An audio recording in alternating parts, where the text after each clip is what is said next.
Hey, Tiffany Mensah here, Executive Director of DOVES Network. This month, we're highlighting mental health awareness. Now, a couple years ago, I did a Mental Health Monday series where we kicked off various interviews throughout the month of May. This year, wanted to do something very different.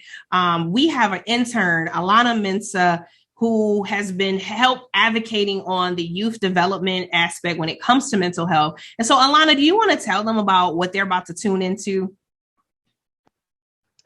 Sure. So today I have with me a few friends, and we're just here to discuss various topics regarding mental health and the young adult perspective. So a few things we touch on are the relationships that young adults have with their parents as you get older, and improvements that we see in that area. Also, different emotional outlets that people could use when they're feeling up, when they're feeling down, because different things work for different people. And lastly, we discuss, since we all are college students, we discuss how college and mental health intertwine and different ups and downs we've had during the academic year as well. It's a great conversation. This young adult panel killed it. So this is the first of many. So have your notebooks ready because again, the youth are our future and their voices need to be amplified and elevated. So you can learn a couple of things from what they share and they give you a peek in how you can also help navigate the youth relationships in your life. So tune in. We're starting now. Hello. Thank you, everyone, for joining us. I'm Tiffany Mensah, Executive Director of DOVES Network, which stands for Daily Overcoming Violence and Embracing Safety. Our focus is to assist those youth that's been exposed to domestic violence, heal from the trauma exposure through intervention, prevention, and empowerment.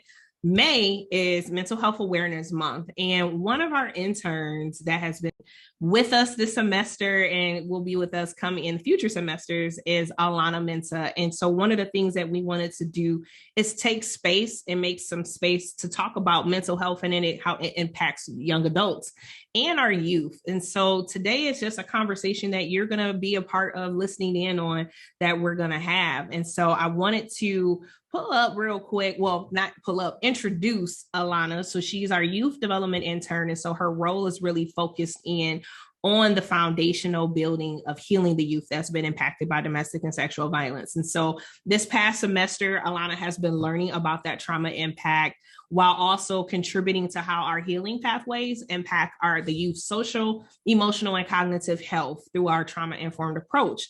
And Alana is also the main facilitator for our youth peer groups and has been assisting with the planning of the curriculum. So a lot of the things that, even though you see myself on the front lines, we wanted to be youth-centered and youth-focused. And so Alana is our partner in doing that. And a little bit of a brag is that Alana just completed her sophomore year at Howard University and going into her junior year in the fall with a 4.0 GPA with emphasis on psychology and future goals to be a clinical therapist. And so I am going to turn the floor to Alana to introduce our additional panelists that we have. Well, thank you for that introduction. I appreciate it. So yeah, today I have three of my friends who also attend Howard University. I'll give y'all a chance to introduce yourselves. Christine, if you wanted to go first. Okay, hello. My name is Christine Collins. I just completed my freshman year at Howard University. I'm a business marketing major. Hi, everybody. My name is Taylor Ford. I'm a nursing major, and I also just completed my freshman year, going to my sophomore year at Howard University. Hey y'all, my name is Ariana Cooper. I'm a rising junior biology major, chemistry and business administration double minor, and that's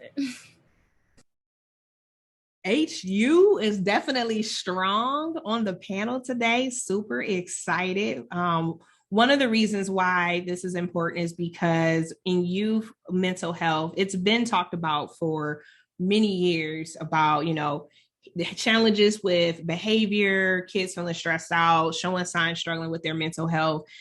In 2021, the U.S. Surgeon flagged youth mental health as a public health crisis. And so when you're looking at youth mental health and highlighting it, it is a hot topic, but when you add in layers of the pandemic, definitely an increase of concern. So in a CDC Center of Disease and Control study from 2019, 30% of high school students said they experienced feelings of sadness, hopelessness. They couldn't participate in regular activities, and about 1 in 6 of the same students reported making a suicide plan in the past year. So a recent study now, as early as 2021, said that 1 in 4 youth have clinically elevated symptoms of depression, and 1 in 5 youth have increased signs of anxiety. So mental health concerns across all age groups are important.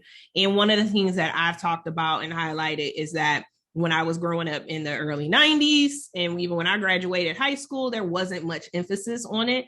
And just this week, I was talking to some youth in Detroit, and one of the youth asked me a question about like, hey, do you feel that our generation has it harder than yours?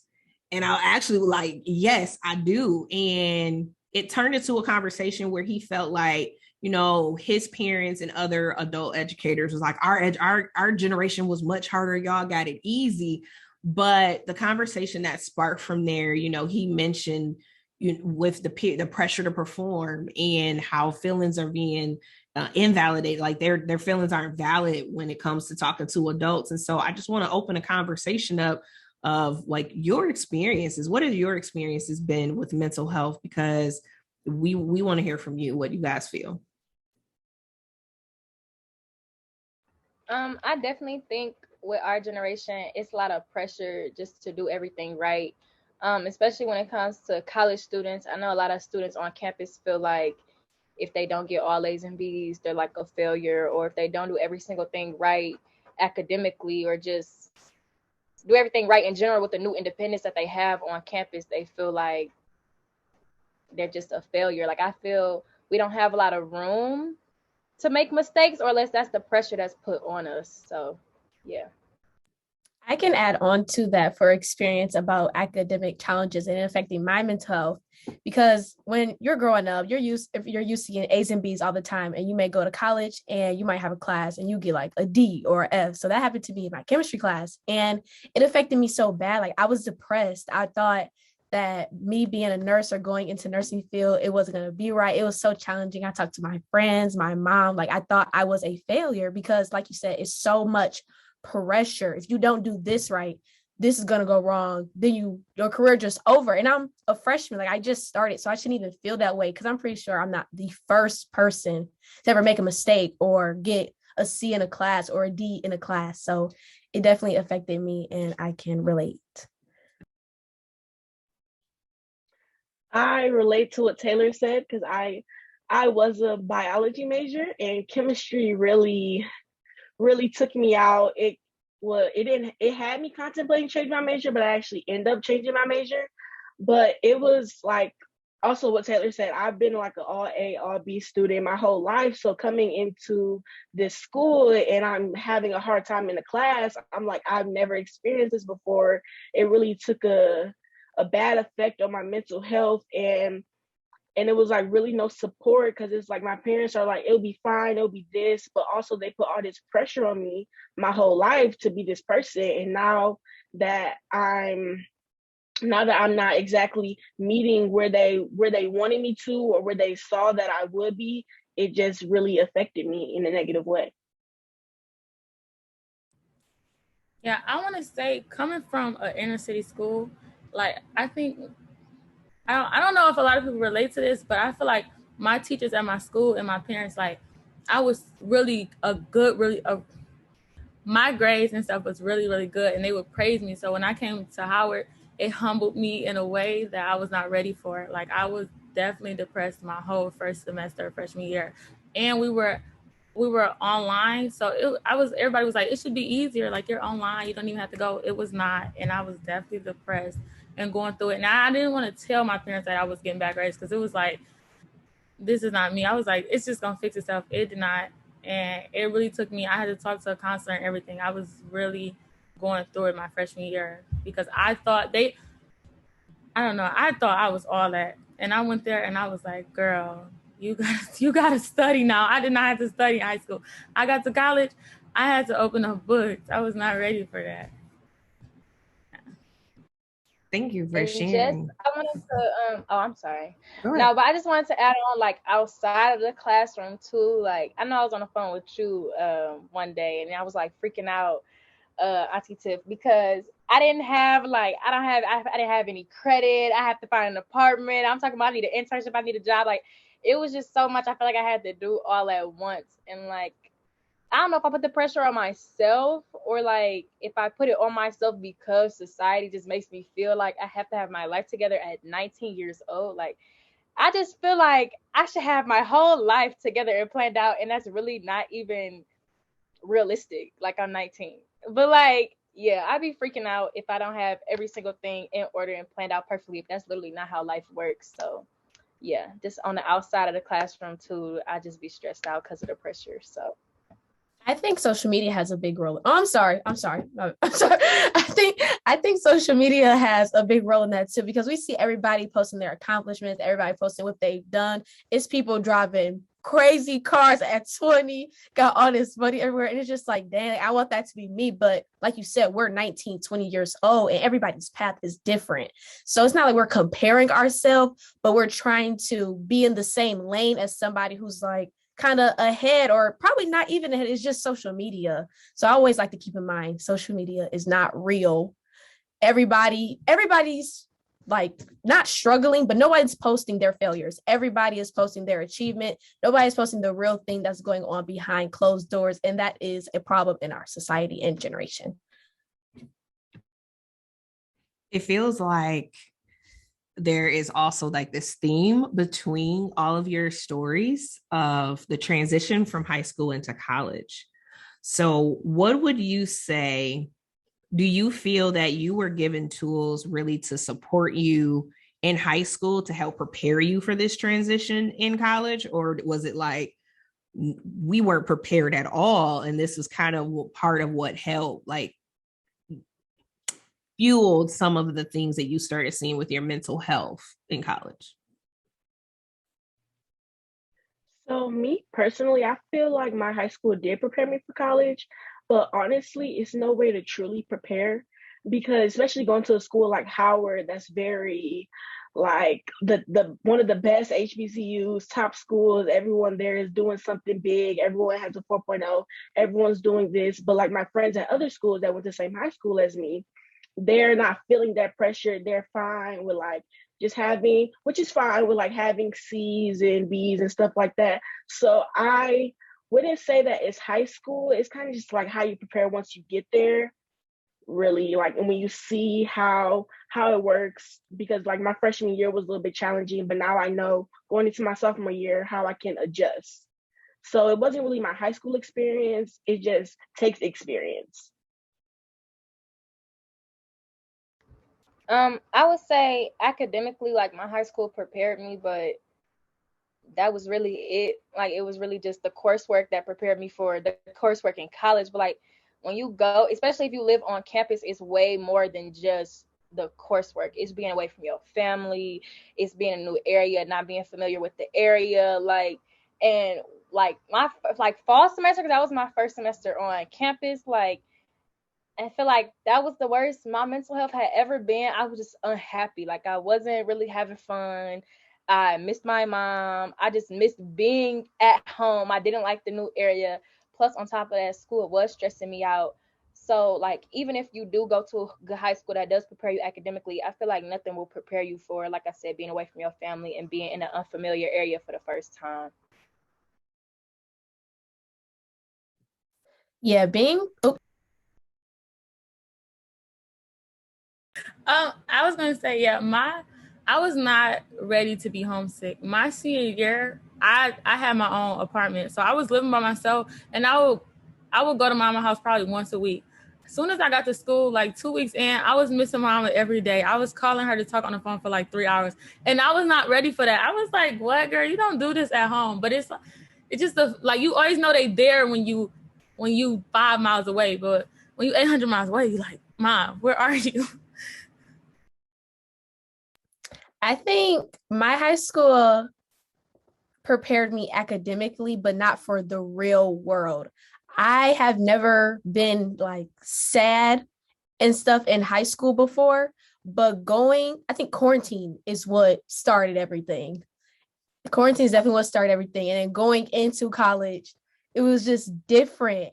Like talking about things with other people, it wasn't the same how I would talk to my friends at home because I know them, I have a bond with them. But talking to people at college is like, okay, everybody, like I said, has this standard where no one's talking about how they really feel. So it's like when you want to talk about something, you just in your little shell, in your little bubble. And that's what a lot of people go through. And then I also just wanted to add, like, since I'm about to be an upperclassman, it's like high school doesn't prepare you for building your credit, applying for an apartment, or anything like that. So I also just wanted to add that in because I know, like, for upperclassmen, we typically have to live off campus. And it's just a lot of us just in the unknown, like, don't know how to just make that transition alone. So, yeah, that's also something that we weren't prepared for at all going into college. How do you know, or how do you have a gauge on your mental health being at risk? I think for me, it definitely started with me start being messy. Like my body know before I know. Like if I start seeing my room and I got clothes everywhere like 3 days in a row, I'm like, girl, something not right. Then and then if I sit in my room by myself and just think, I'd be like, yeah, I think something going on with you. Then I just pop up in my friend's room. Like if you ask Alana, I go to her room probably like every day. I just open the door because sometimes I just be like, girl, yeah, you need to get out this room. Like that's how I get out of my funk. I know when I'm getting into a funk first, it'd be like just messy, not doing stuff, just want to watch TV, Netflix all day. That's how I definitely know I'm getting there. For me, I isolate myself. I don't talk to nobody for days. I don't talk to anybody. I stay in my room. And even my mom, I don't talk to her. I stay in my room. She's upstairs, I'm downstairs. So I stay in my room, not talking to anybody. I'll be on social media, but if people text me, I don't reply to any text messages. I just stay in my bubble until I feel like I can come back out. Because I know how I am when I'm in a bad mood, the way I talk to people, I'd be like, it'd be mean, but I don't be trying to be mean. I'm just in a bad state. So I know personally for me, I just leave everybody alone and then come out when I'm ready. And I'll tell them like, my bad. Like I was just in a real bad state and I didn't want to come out mean or rude to anybody. Okay, so for me, typically I just know my personality. Like for the most part, I'm goofy, I'm nice, like I'm always just I just know my own personality. So when I see a change in that I haven't been acting myself for a couple of days, I'd be like, what's going on? Like it's kind of weird. What I will say is I do let myself sit in my feelings, but not for too long. Like if I have one day where I want to feel sad and I just want to lay in my bed all day and I just want to watch Netflix shows, I allow myself to do that because I feel like I don't always want to force myself to not be sad. That's just not what I want. I feel like it's okay to be sad sometimes, you know what I'm saying? So, but I don't sit in it for too long because then that's just not good. So I usually like journal to get away from it, or I just take a day, and that's just pretty much it. Yeah. I pretty much do exactly what Lana does. Like when I'm sad, I give myself a chance to be sad because I used to not like I would just force myself automatically to go out, not give myself a chance to really think about it, think about what's going on, write about what's going on. But now I know I just give myself the time and then the next day try to go out, the next day try to go out.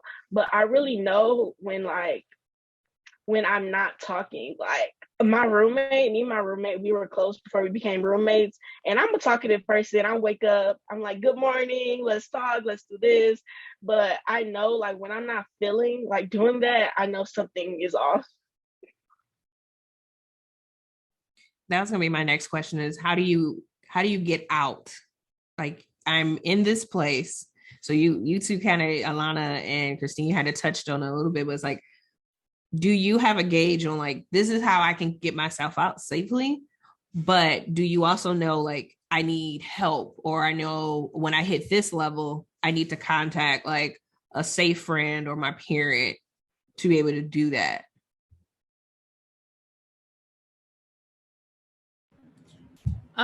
For me, like I said, the first semester of my freshman year, I think that was fall 2020.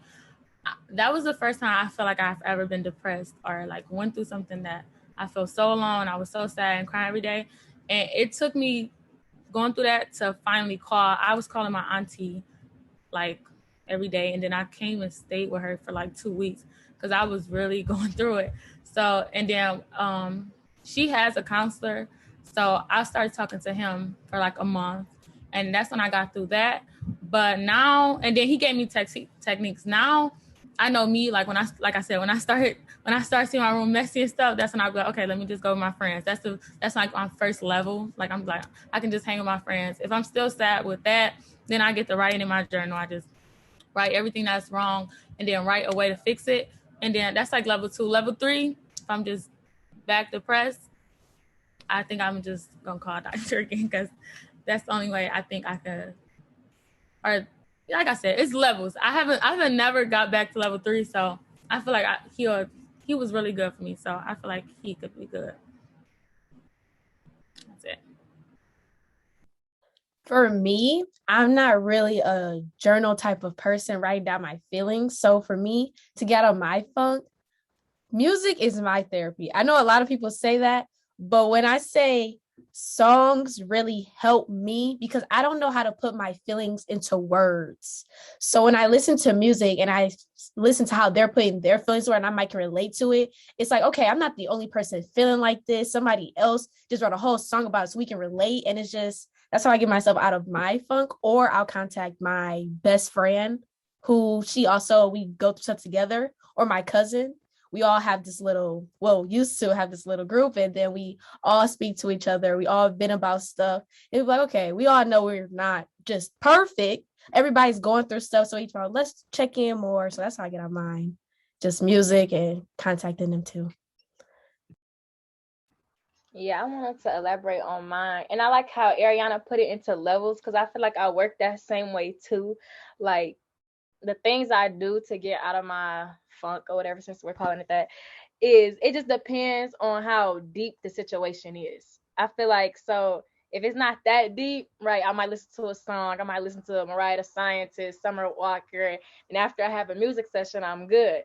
But if I'm not, then I have to journal about it. Because I feel like after I write it down on paper and I read it over, and I also find myself like when I'm journaling about something, like if I'm being indecisive or I don't know what to do, like by the end of me writing, like I have a decision, like it's written out, like that's just how it comes when I'm journaling.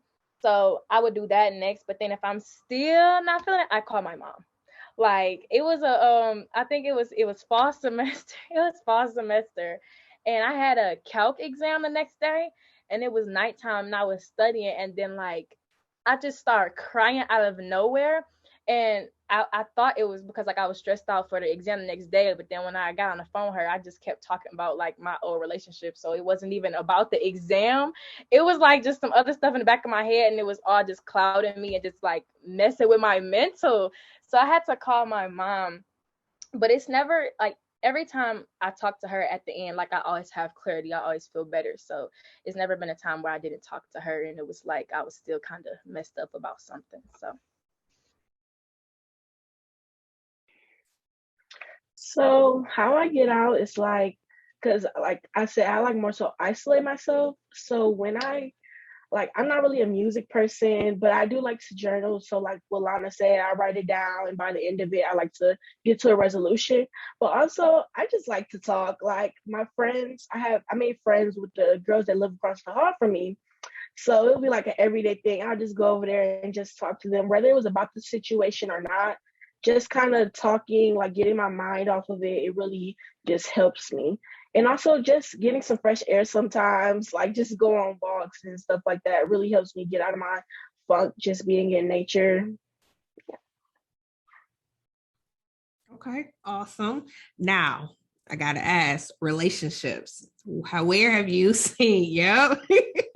Relations. Like we've talked about the academics, yeah, but how has relationships impacted your mental health?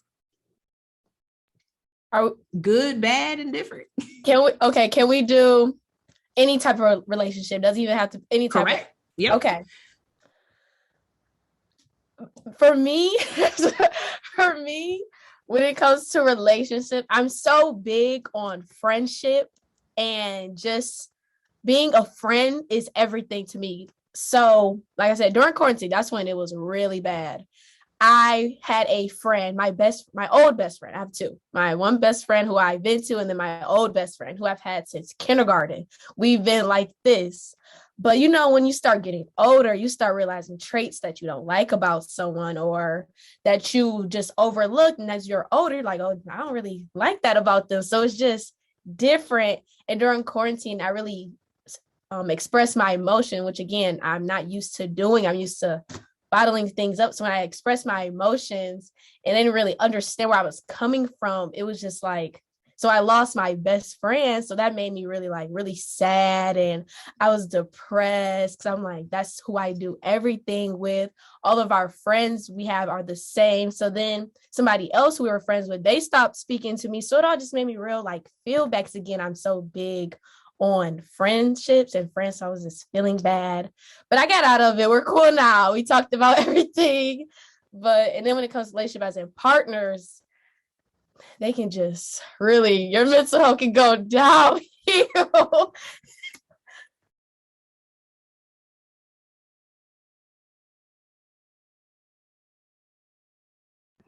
Okay, so I could write a whole book about relationships and mental health. I'm sure Taylor knows. I just feel like my past relationship, their mental health wasn't in a very good place at all. And I tried to help them out with that. But what actually ended up happening was, I don't even know. What actually ended up happening was my mental health was destroyed because I was trying to help somebody that wasn't in a good place, and they kind of brought me down with them. So just getting out of that was very difficult. Leaving a relationship was the first step, but that was the easiest step, because after that it was so many effects just on my mental health. I honestly feel I wouldn't say I was depressed. I wasn't depressed. Obviously I cried. Who doesn't cry after a breakup? But it was just, I was so angry. I've never been that angry. It literally consumed me, and I was just different. I was just acting different. I was so angry to the point where I had to literally have a conversation with myself and be like, Alana, you have to let this go. You're not even acting like yourself. I've never experienced anything like that.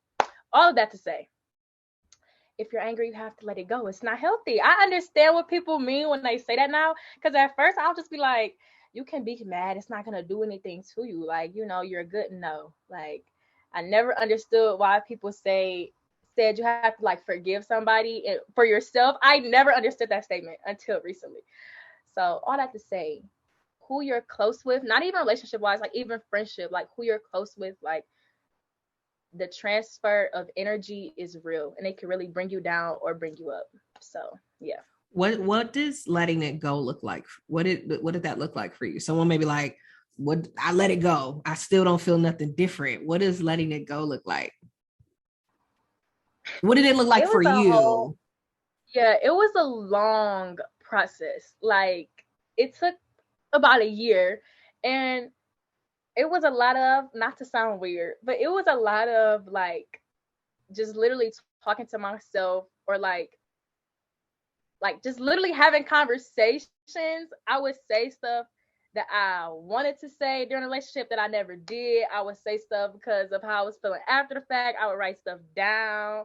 I would listen to music. And like I said, I always let myself actually feel the feelings I'm feeling. So if I wanted to cry, I cried. If I wanted to whatever I wanted to do, I just did. But letting it go, I just had to put myself in the mindset of, even though that person hurt me and brought me down, I just feel it was because his mental health was bad. And since we're so young, he didn't know how to deal with that, especially on his own at a young age. Because especially in the Black community, when you go to he told me he went to family members, he went to friends, and they just told him oh, this is part of life. Depression is not a part of life. I don't know why people say that, but it's definitely not. And so he didn't have a lot of resources. So I just separated the person from the issues, because I know he didn't have the help he needed. So it was a process though. But yeah, that's what it looked like for me. So No, that's good. And you touched on something too, where it's like you separated the process from the person, but while showing empathy, but freeing yourself from them. A lot of people will stay in relationships like, well, because they went through this, or like, I need to stay with them. But you did a very important step was like, I'm freeing myself from this. I still have empathy and compassion for what you went through, but I'm not going to stay connected to that. So I think it's important in relationship and friendships to put yourself first. In a relationship, in any type of commitment, you should put yourself first and not the other person first. Your mental health, your health, anything that has to do with you comes first before anybody. Because at the end of the day, you're you, and you can want to help somebody. You can want to help. You can be there for them. You can give them all the advice in the world, help them. But if they don't want it for themselves, and if it's draining and killing you at the end, you just need to let it go. yeah, they tell you on the plane, in the event that this plane starts going down, put your oxygen mask on first. Like, don't try to help the other person. You can't do nothing for them if you don't have an oxygen mask on. And then the other thing that I'll say, my husband says to me quite frequently, is that you can't want it more than they want it for themselves. And a lot of times we take on but I'm trying to, I say the rescue, we put our capes on, we trying to help them, like, yo, like, but I want, like, I see so much for them, but they have to want it more than you do. So yes, y'all are hitting it right on the nose. Go ahead, Christine. We haven't forgot about you. I unfortunately feel like a superhero sometimes. I'm always trying to save someone. And yeah, like I'm currently in a couple of friendships that are really draining for me because of what they go through. And it's hard for me to have to distance myself knowing what they're going through, but it's also so draining to me. And I just want to help them. And I feel like sometimes they don't want to help themselves, but I want to help them so bad. So just hearing y'all talk about that really just made me think about a couple things. So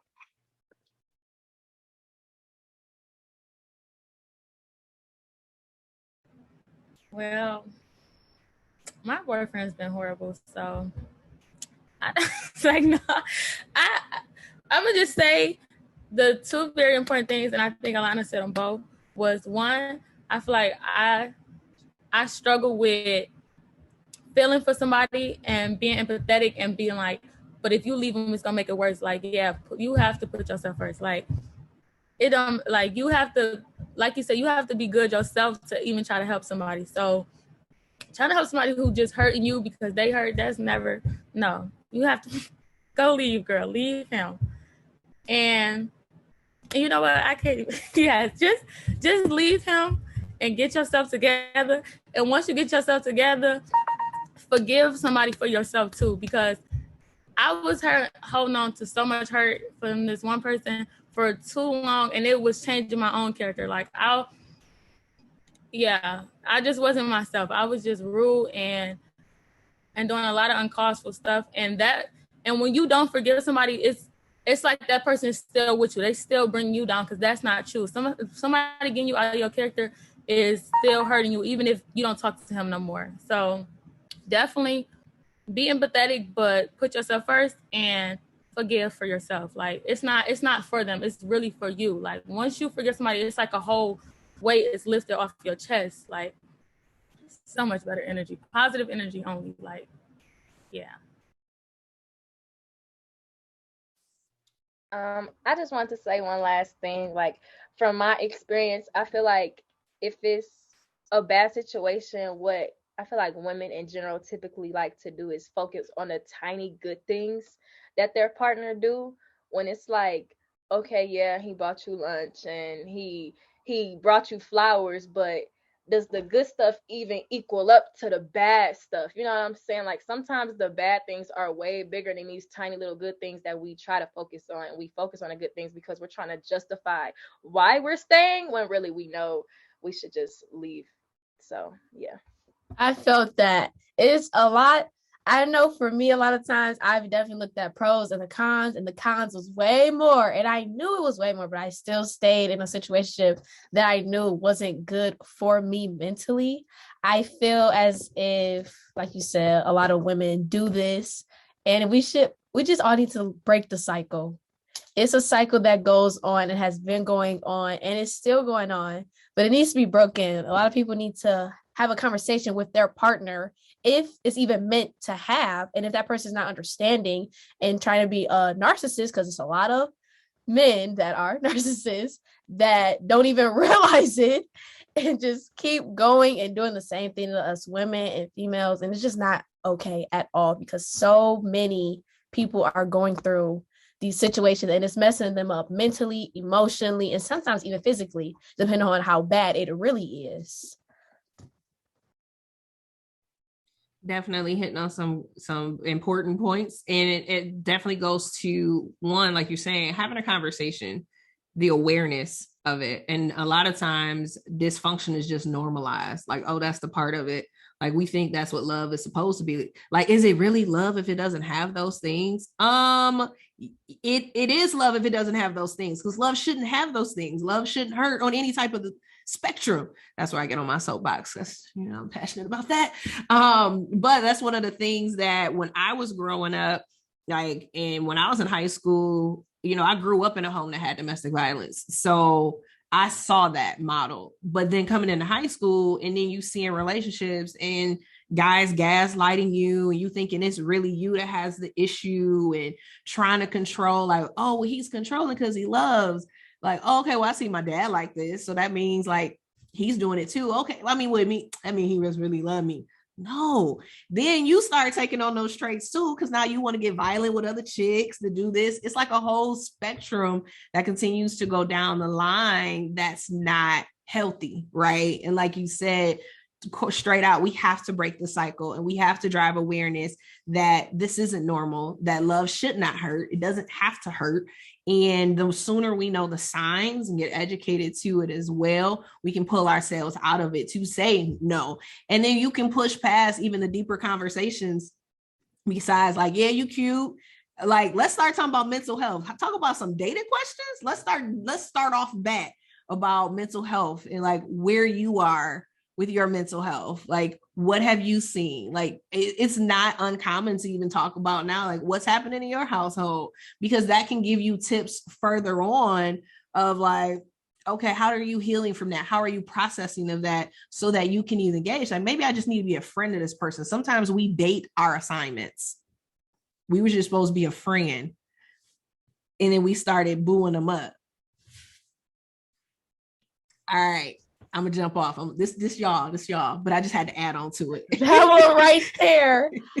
one right there about how I honestly think with the situations I've been in, I honestly think that I was placed in some people's lives just to make them aware about themselves. Because one thing about me, I can take something for so long, but at the end of the day, I'm always going to let you know, like, no, you're doing this, you're doing that, and it's because of this and that. I'm going to always tell you about yourself. And I think that in a lot of different cases, as far as friendship, religion, anything, I was placed in people's lives to do that. Okay. So if you were to give advice to parents, what should parents do to be a safe space for their children's mental health? Alana, you want to start with me? You want to start with me? You go first. Okay. My big thing when it comes to talking to parents is how they say things and the tone and the voices, because you can be trying to have those. I promise you. I'm just like my mom. So with the attitudes of the mom, I understand it. But when you come to someone being soft, being gentle, and their tone is just automatically on the edge, and you just like, well, I don't even want to talk to you no more, because now you done made me mad. Now I'm scared to say whatever I was going to say. And then you tell them, well, this is just how I am. I've always been like this. That's not okay. That's not okay. And I really think parents today, it's like everyone's parent is like this. Parents today I don't know why they don't realize that. It's just it's sad. It's really sad, honestly.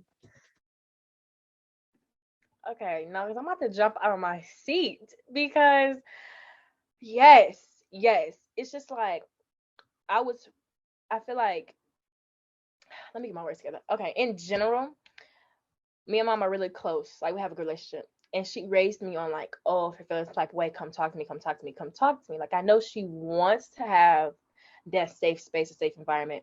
Like Taylor said, when the tone is off, when like the delivery is just aggressive, then I say, and I'm sensitive. Words hurt me, tones hurt me. So when I say like, oh, you kind of said that a little, I mean, that's just how I am. You should know that. That doesn't make it okay. Just because that's how you are doesn't make it okay. So sometimes like express, and I feel like that's why it's hard for me to express myself to anybody, period, now, like friends, relationships, or anything. I think it's hard for me to express like positive feelings. It's never hard for me to express a negative feeling when it comes to like romantic relationships. With men, I can express a negative feeling all day. A positive feeling, I can't express that. Like, or to my friends, I have trouble expressing a feeling just in general because I feel like throughout my life, I just haven't had that comfortable environment to where I could just express myself without repercussions. So I would say definitely the tone and how they say things and just being open to change no matter how old you are.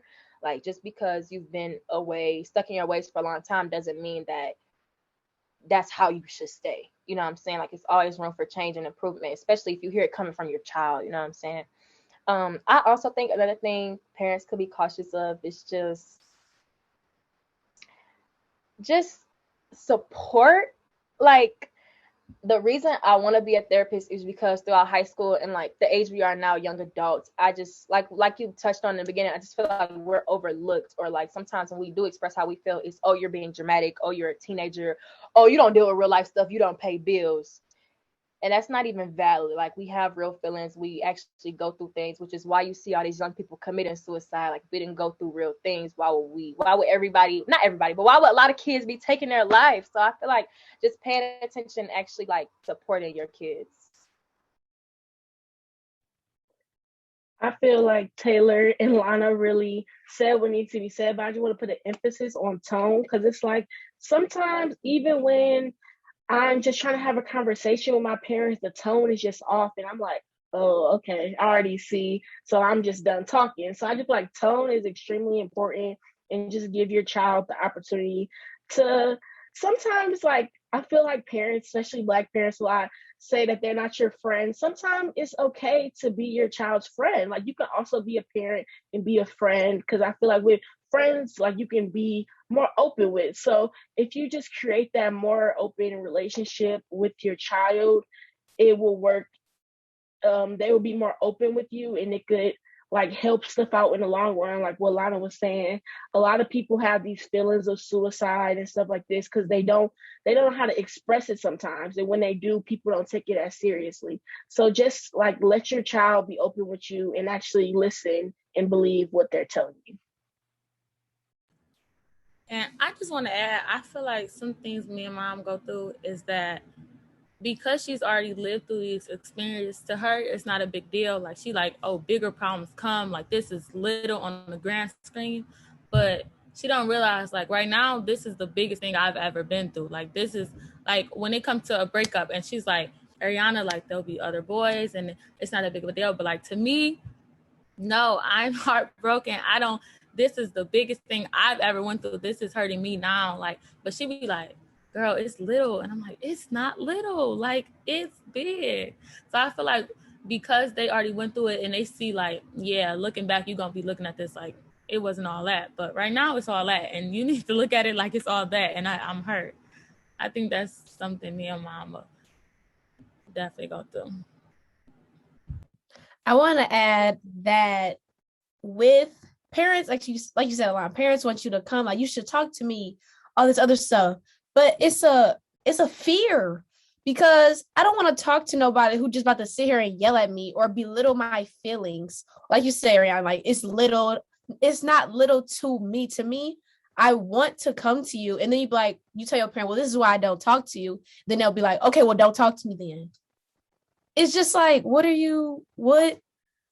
like if you want me to have this relationship with you and I'm expressing my feelings and you keep bringing up you yourself and I'm always like this, that's not good. You need to change. And I don't know what is with the older generation of change. Why do y'all want to be stuck in y'all ways? Why don't y'all want the relationship that y'all crave with your children? Because we can talk on social media all day. Oh, my daughter's this. Oh, my daughter that. But in real life, it's not like that. Me and my mom are close as well. Don't get me wrong. We are super close, but it's like, I need to be able to talk to you. It's okay, we're joking and stuff, but okay, I need to talk to you about the real stuff that's going on in my life. I don't want to joke all the time. It's time to talk about something that's actually happening that I'm going through or that I was going through. And it just don't be like that. And it's sad. I just wanted to add, like, the older I get, the more I'm able to look at my parents as like people. Because I feel like when we're younger, it's like, oh, that's my mom, oh, that's my dad. They're great. They do nothing wrong. They're just a perfect, person. And I just feel like when you get older, you can really like see stuff. Like you take a step back and you just like literally look at them as a person. What traits do they have? What do they do? Like, not obviously. I'm very fortunate. Like, I love my mom. I'm grateful for her. She does everything for me. But like I'm saying, sometimes you could just look at them as a person. It's just certain things that you notice. And yeah, when it's not the safest space to discuss the things you notice, I don't know. You're just here living life with the problems. Like, you're really just stuck. Like, so I don't know. Yeah, I feel like you're talking to they're your parent, but also acknowledging their histories and the things that they've had to overcome to become who they are, and loving them holistically. Like, we see them as kids is like, you're like a superhero to us in one sense, but then as you get older, you're like, you see their flaws, and you see all the things that make them up, and it doesn't make them less than, but they're doing the best that they can with the tools that they were given as well to be who they can be and come into that greater awareness. Does that summarize what you're trying to say, Lana? Yeah, definitely. Yeah.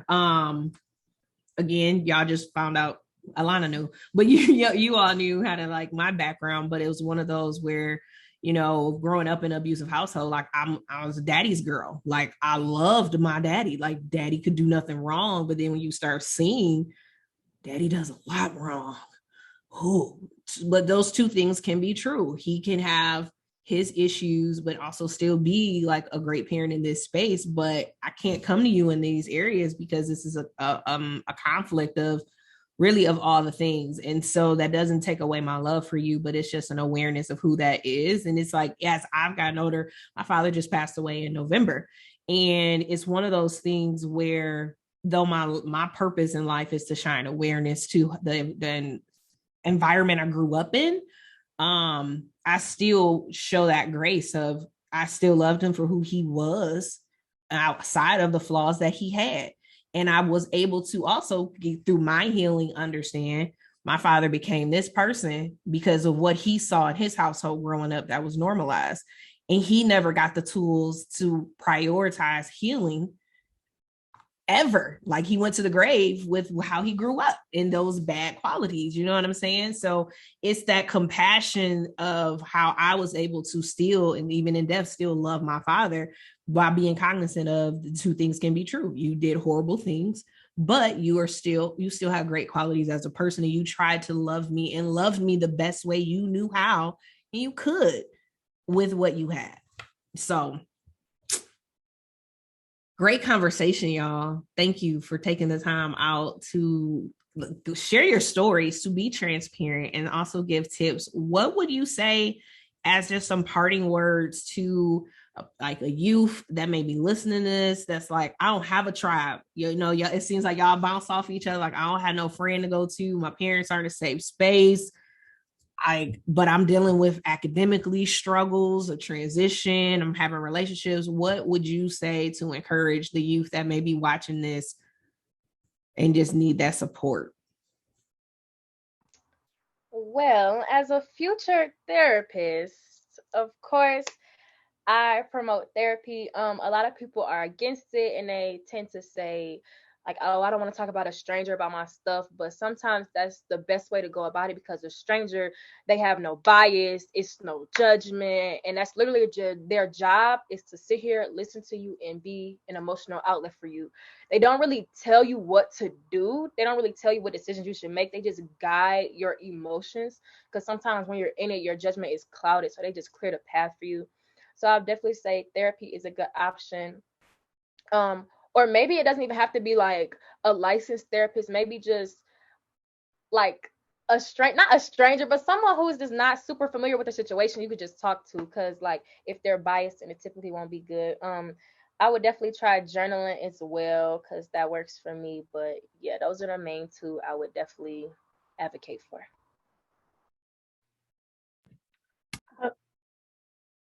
Sorry, Taylor. I would say if you're in like school, try to talk to a counselor, because during my high school experience, I really didn't have the best relationship with my parents, but I found like a haven with the counselors at my school. So that really helped. And like, say you like feel uncomfortable talking to anyone, journaling is a good way, because when you write your thoughts down, it's a good way to reflect. And yeah, and for people who don't have like good relationships with your parents, also give your parents grace, because they are products of their environment as well. So a lot of them, especially when it comes to mental health in their time, like that was not a thing. Well, it wasn't a thing to them to like have issues with your mental health. So also give them grace, and let them know things as well. I would say try writing down things on little sticky notes, like some positive things, maybe put it on a wall or a mirror, and just reading those every day, because affirmations it really helps. It really helps. And try to think about resolutions to fix those issues, or just like I said, journaling, a good thing. I don't journal, but y'all, it worked for all of y'all, so it might work for people out there. Or listen to some music. Just try to, and it's okay to feel. I promise, it is okay to feel and to be sad and to be angry about something, as long as you don't let it take a hold of you, like you're over your whole mental and your whole body. But it is okay to feel. Y'all know I journal, so I would say yes. If you feel like you don't have any friends, or not to say you don't have friends, but people that you trust enough to speak about it, your stuff is your best friend. Just write it down. It gives me so much clarity. Like, just putting everything down and then rereading it. Like, it's like when you read a story, and like it's just like reading a story, and you be coming up with so many different endings in your own head. Like, I feel like journaling really helps me. Or I feel like therapy is not really normalized in the Black community. So, but it's a lot of peer groups and like Boys and Girls Club and Hype. Like, all those things could be a different type of therapy for yourself. Like, go to the gym and just play. Like, if you're a boy, you play basketball with some of the boys. Like, getting that release, and then they just start talking. Like, I know my brother does that. Like, so you might think, oh, I'm not gonna go sit in front of a counselor. Like, I know a lot of like young Black boys probably think that, but just going to the gym and shooting with your friends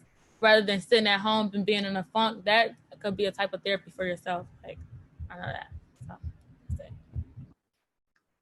I wanted to add to what Taylor said about affirmations and just positive thinking overall. First of all, affirmations do work. And my mom also taught me this one thing. It's like training your mind to be more positive. Like, if you have a negative thought, trying to like just switch it to something positive, or just think of something positive right after. And then soon after you do that for so long, it literally comes automatic. Like, you just don't sit with a negative thought for too long. So obviously that's positive for your mental health overall. Great tips, great conversation. Again, thank you all so much for coming on and having our first young adult panel highlighting mental health and sharing your stories. Taylor, Ariana, Christine, appreciate you. Alana, thank you for this idea and making space and bringing your peers to the table to elevate the voices of our young adults. Appreciate you all so much, and we'll see you later.